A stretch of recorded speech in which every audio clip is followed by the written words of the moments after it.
19장 21절입니다. 사도행전 19장 21절입니다.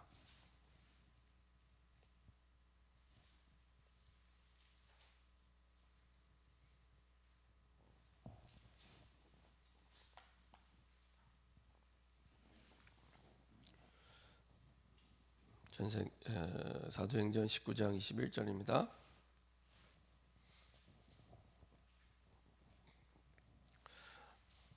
사도행전 19장 21절입니다.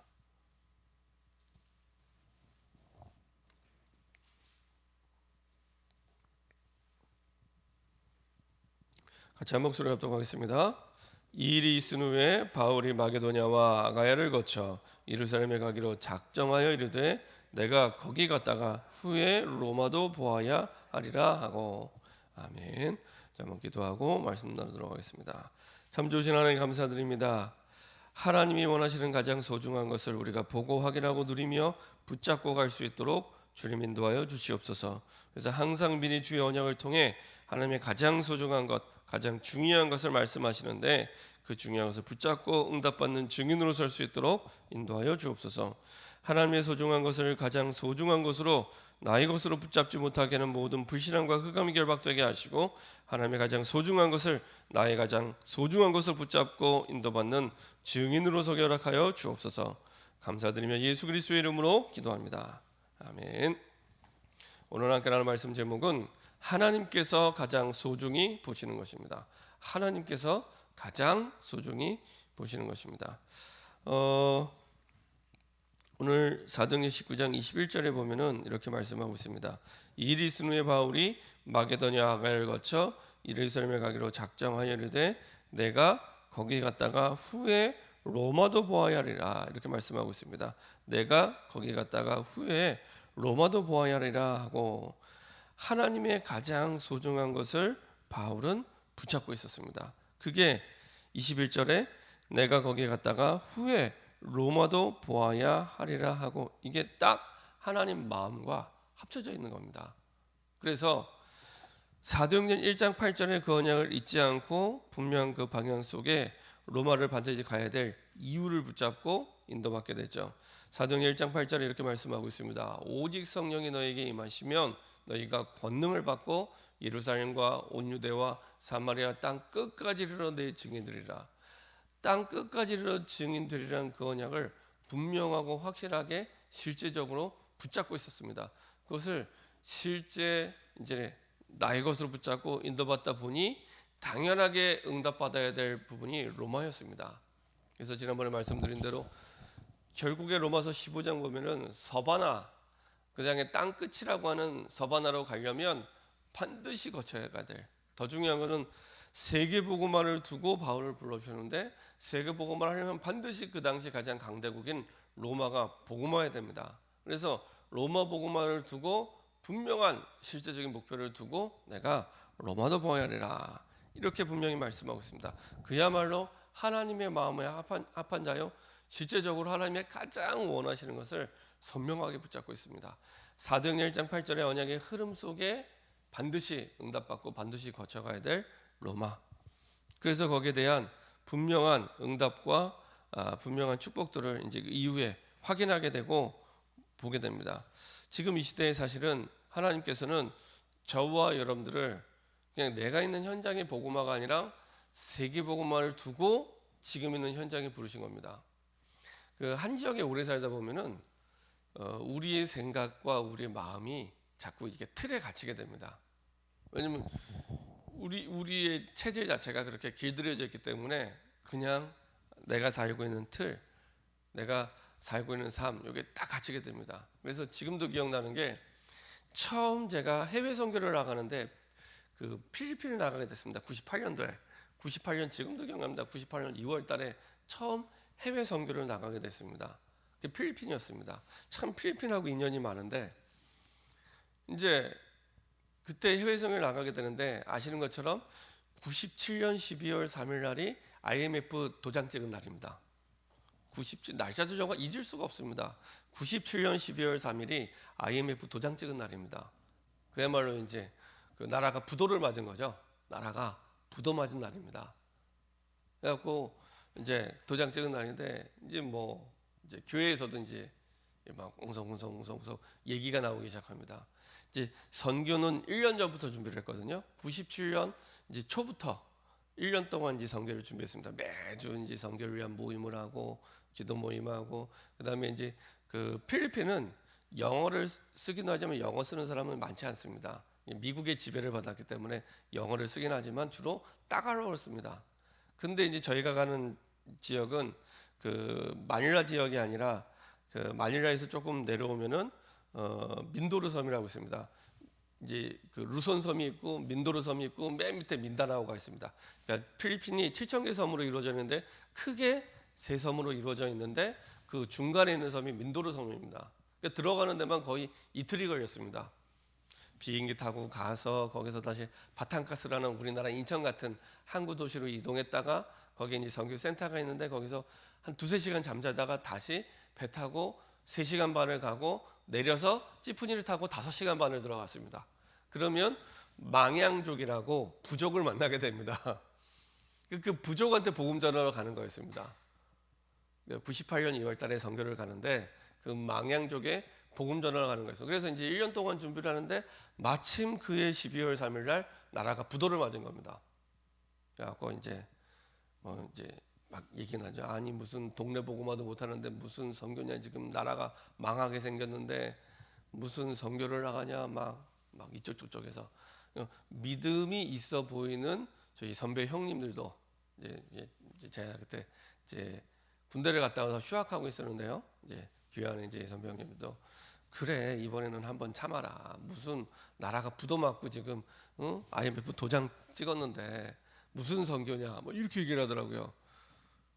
이제 또 이제 그 헷갈리잖아요. 가만 기도했습니다. 일단은 주인이 하나님이시니까 기도를 했습니다. 기도하면서 드는 생각은 아니구나. 왜 우리나라가 지금 부도를 맞았는데 하나님이 세계복음화라고 이렇게 미리 복음을 주시고 전 세계 역사에 유례가 없을 만큼 큰 부흥의 역사를 주셨습니다. 전 세계 교회사에 한국 교회 부흥은 유례를 찾을 수 없을 만큼 짧은 기간에 굉장히 큰 부흥했고요. 그리고요, 그럴 수밖에 없는 여러 가지 이유가 있었습니다. 예를 들면 다른 나라는 선교로 들어갈 때 그 성경을 선교사가 선교지에 들어가서 사람들하고 막 얘기하면서 그 나라의 언어를 배우고 배운 언어를 가지고 성경을 번역합니다. 그래서 이제 하나님의 말씀이 일단 번역이 돼야지 그거 가지고 가르칠 수 있기 때문에 그렇게 해서 대부분 선교가 들었는데 한국은 달랐습니다. 한국은 이미 선교사들이 예를 들면 1884년에 선교사들이 들어올 때 이미 성경을 가지고 들어왔습니다. 중국에서 이미 성경이 번역이 돼서 가지고 들어온 나라입니다. 이게요 굉장히 급속도로 이 복음이 확산되는 굉장히 중요한 계기가 됐습니다. 이미 성경이 번역돼서 들어왔다니까요. 완전히 번역된 건 아니었습니다. 예를 들면 요한복음 하나 정도. 근데 그 복음서 하나로도 복음을 말할 수 있기 때문에 신구약 성경이 완전히 완간된 건 1900년 초에 신구약 성경이 완전히 번역이 됩니다. 그러니까 하나님이 우리나라로 하여금 다른 나라 역사에서는 유래를 찾아볼 수 없을 만큼 급속도로 복음을 주는데 안전하는 거예요. 꼭 초대교회 예루살렘에 있는 사람들처럼 똑같아요. 여기가 좋사오니 안 나가는 겁니다. 분명히 사도행전 1장 8절에 예수님께서 마지막으로 주신 말씀은 예루살렘과 온 유대와 사마리아와 땅 끝까지 가라고 했는데 안 가요. 언약을 잊어버린 겁니다. 어마어마한 사도행전의 2장의 성령 충만의 역사를 체험했는데 안 가는 겁니다. 그러니까 사도행전을 잘 보세요. 핍박을 주면 사람이 흩어버립니다. 핍박을 줘서라도 이미 구원 받았으니까 괜찮은 겁니다. 핍박을 줘서라도 계속 흩습니다.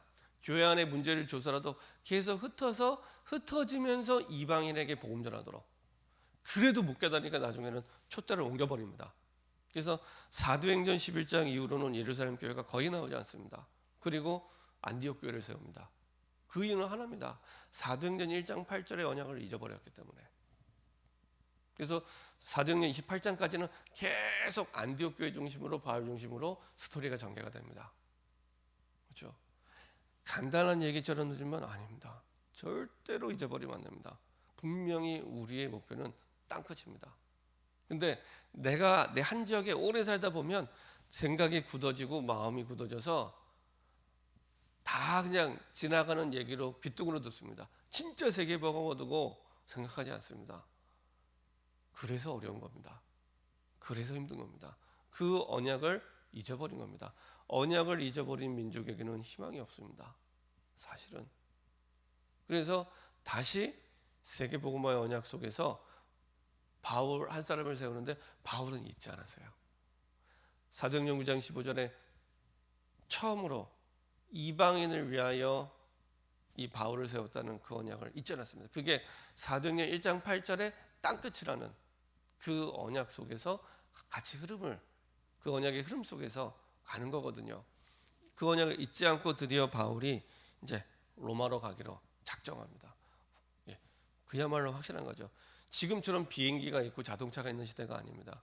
얼마나 쉽지 않겠습니까? 나중에 23장 11절에 바울이 굉장히 마음이 약해졌을 때 예루살렘에 올라갔다가 실망했을 때 다시 한번 이번에는 사도행전 19장 21절은 바울이 하나님 앞에 고백한 내용인데 그 내용을 하나님이 한 번 더 확인을 시켜줍니다. 그게 23장 11절입니다.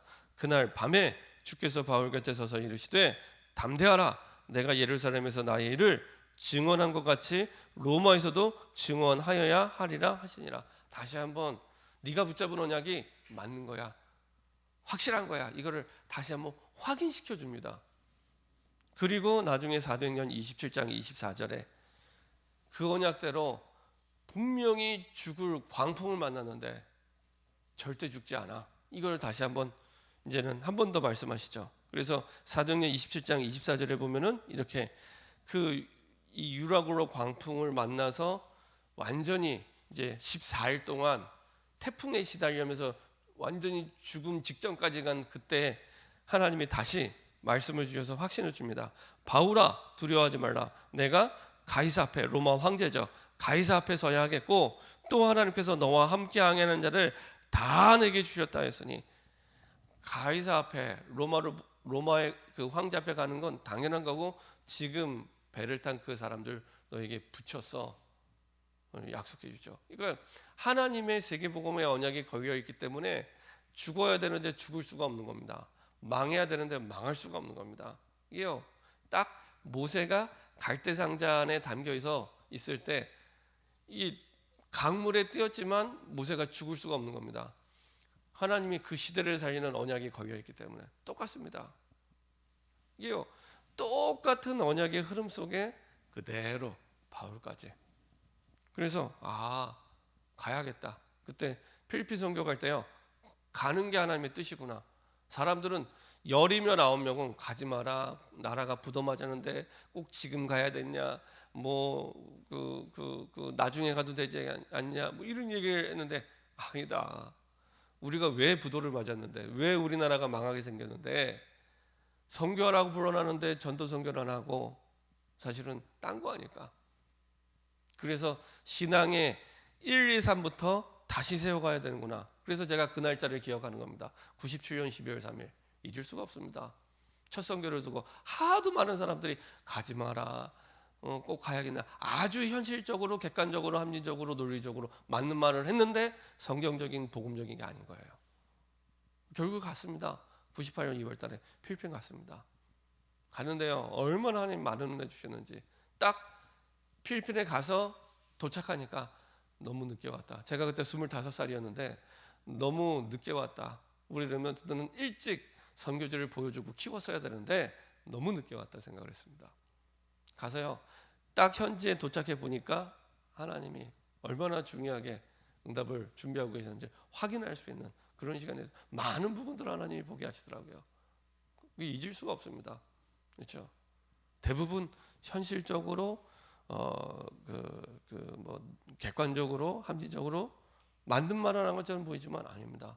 반드시 확인하셔야 합니다. 이게 복음적으로 맞는 건지 이게 성경적으로 맞는 건지 아니면요 그럴듯하게 완전히 속습니다. 그럴듯하게 너무 그럴듯하게 아닙니다.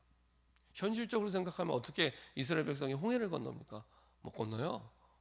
그렇죠? 어떻게 여리고가 무너집니까? 절대로 못 무너집니다. 그렇죠? 하나님이 뭐라고 말씀하시는지 그 가장 원하시는 걸 바울이 붙잡았습니다. 그래서 그 속에서 하나님이요 절대 불가능한 로마 선교와 로마 복음화를 하나님이 이루어 가시죠. 그래서 그 여정 속에 우리 교단에서 세운 학교가 레먼트 유니버시티입니다. RU. 그렇죠. 원래는 AUC라고 하죠. AUC. American University of California. 캘리포니아에 있는 대학을 인수해서 나중에 이제 RU로 이름을 바꿉니다. 그래서 하나님께서는 RU를 통해서 이 세계복음화를 두고 중요하게 하나님의 응답을 받도록, 그 중에서도 첫 번째는 목회자입니다. 목회자 대부분의 이 전 세계 현장의 목회자들 보면요 제대로 신학 교육을 받은 목회자가 많지 않습니다. 아프리카도 그렇고 중국도 마찬가지입니다. 중국도 짧은 시간에 굉장히 큰 부흥을 맛봤지만 중국 같은 경우는요 평신도인데 100명, 200명씩 목회하고 있습니다. 평신도인데 100명, 200명씩 목회하고 있고요. 좀 크면 한 1000명 이상씩 평신도인데 목회를 한다니까요. 없으니까. 근데 그래서 신학 교육을 시키는 겁니다. 그래서 예를 들면 중국으로 들어가서 팀합수 훈련 같은 경우를 하면은 중국 안에 평신도 지도자들이 이렇게 옵니다. 오면은 물어보면 100명, 200명씩 이미 다 목회를 하고 있어요. 그러다가 훈련 오기도 하고 나중에는 아예 신학교를 만들어서, 그래서 중국 안에 중국에 원래 지금은 나와서 교육받기도 하고 그렇지만은 총신만 3군데가 있습니다. 그래서 신학 교육을 시키고 그렇게 하는데, 여튼 제가 볼 때는 성경적으로 보면 그분들이 맞아요. 성경을 보면은 사실 우리 중직자들이요 한 지역을 책임질 수 있는 영적 사역을 응답받아야 됩니다. 좀 그렇게 기도를 하고 있습니다. 한 사람이 한 지역, 예를 들면 적어도 금국동이다. 금국동을 책임질 수 있는, 금국동을 살릴 수 있는 영적 지도자로 서는 게 성경적인 평신도입니다. 그게 로마서 16장일 뿐입니다. 그래서 사실 RU에는 목회자도 이르지만 평신도도 평신도 신학 훈련을 같이 시킵니다. 왜냐하면 현장은 너무 시급한데 목회자를 기르다 보니까 속도가 너무 느린 거예요. 그래서 중요한 평신도를 불러서 신학교육을 시켜서 한 교회를 책임져도, 한 교회를 맡겨도 든든할 만큼, 한 교회를 맡겨도 전도운동을 통해 살릴 수 있을 만큼의 훈련을 시키고자 해서 RU를 만든 겁니다. 첫 번째는 목회자요, 두 번째는 평신도들을 목회자 이상의 사실은 훈련을 시켜서 평신도지만 한 교회를 정말로 힘있게 세울 만큼의 그릇을 준비하도록. 근데 그게 사실은 바울이 가장 전도운동의 클라이막스로 큰 응답을 받았던 사도행 19장, 오늘 봤던 19장의 에베소에서의 그 3차 전도여행에 응답받았던 이름 없는 제자들이 있거든요. 그런 제자들이 그런 제자들이었습니다. 평신도지만 이제는 목회자만큼의 훈련을 받고, 그래서 한 지역을 책임져도 맡겨도 좋을 만큼의 지도자로 세운 거죠. 그런 평신도 70인, 이름 없는 70인 제자들이 있었기 때문에 사실은 이 사도행전 19장의 3차 전도여행에 가장 큰 응답을 받는 계기가 됩니다. 그런 의미와 언약을 붙잡고 세워진 학교가 RU입니다.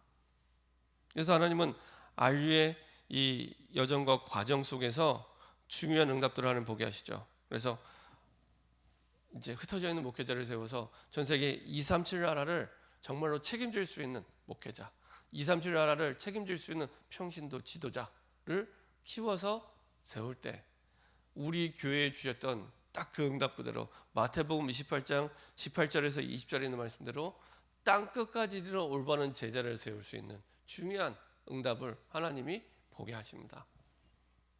왜 또 그게 미국 현장이냐? RU가 미국에는 150개, 약 150개의 다민족들이 와 있습니다. 그래서 많은 다민족들이 미국을 가고 싶어 하고요. 저도 전에 미국 비자 받을 때 제일 까다롭더라고요. 그래갖고 교육자는 더 까다롭습니다. 왜냐하면 선배 교육자들이 가서 잘못된 서류를 좀 많이 남겼기 때문에 더 까다롭게 이 비자 심사를 하더라고요. 그때 물론 비자를 받긴 했지만, 그 사람들은 분명히 이제 미국 갔다가 한국에 돌아올 근거가 있어야지 확실하게 비자를 주거든요. 그래서 이제 그 비자 심사 받을 때 좀 까다롭긴 했는데 까다로운 이유가 너무 많은 다민족들이 미국을 오고 싶어 하기 때문에. 전에 트럼프 대통령 있을 때도 여러분들 뉴스에 봐서 알겠지만 남미에 있는 사람들이 아예 무슨 큰 이 무리를 이루어서 아예 아메리칸 드림을 꿈꾸면서 미국으로 다 이렇게 가는 모습들을 뉴스에서 보셨잖아요. 그러니까 그렇게 많은 사람들이 미국을 가기 원하는 거예요. 몰려들게 하시는 거죠. 거기는 사실은 이유가 있습니다.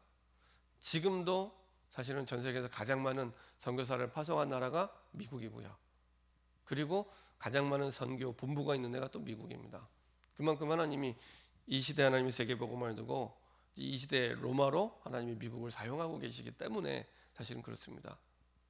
반대로 생각하면 지금 한국에 그다음에 분당에 와 있는 다민족들을 볼 때 다르게 보이는 거죠. 하나님이 그냥 일하러 온 게 아닙니다.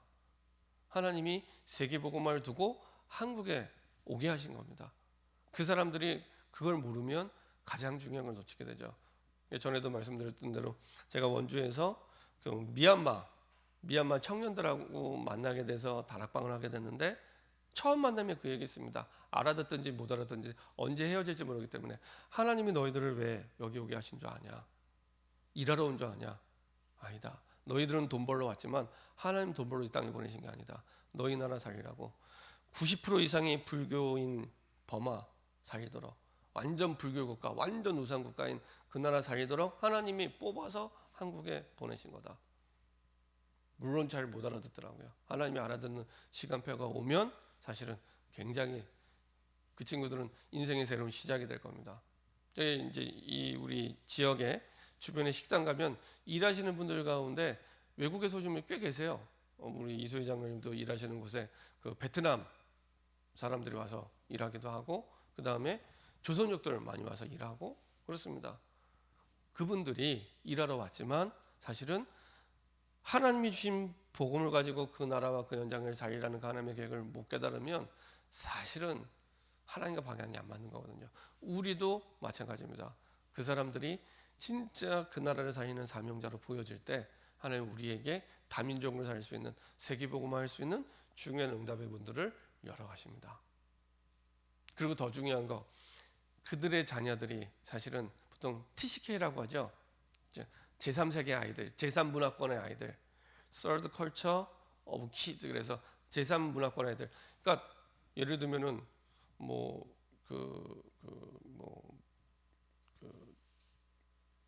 우리나라에 와 있는데 아빠 엄마 국적이 다르다 보니까 아빠 나라 사람도 아니고 엄마 나라 사람도 아니고 완전히 이쪽에서도 이방인이고 저쪽에서도 이방인인 이런 아이들입니다. 근데 이 아이들이 굉장히 중요한 선교의 문입니다.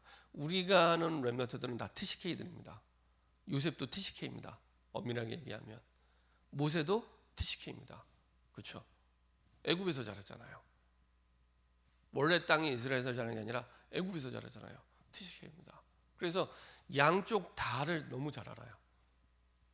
그래서 양쪽 다를 살릴 수 있는 너무 중요한 세계복음화의 중요한 제자들입니다.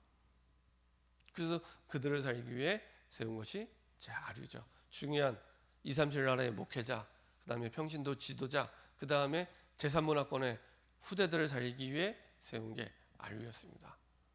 거기에는 바울이 붙잡았던 로마도 보야라는 그 언약 속에서 세계복음화를 두고 하나님이 인도하신 거죠.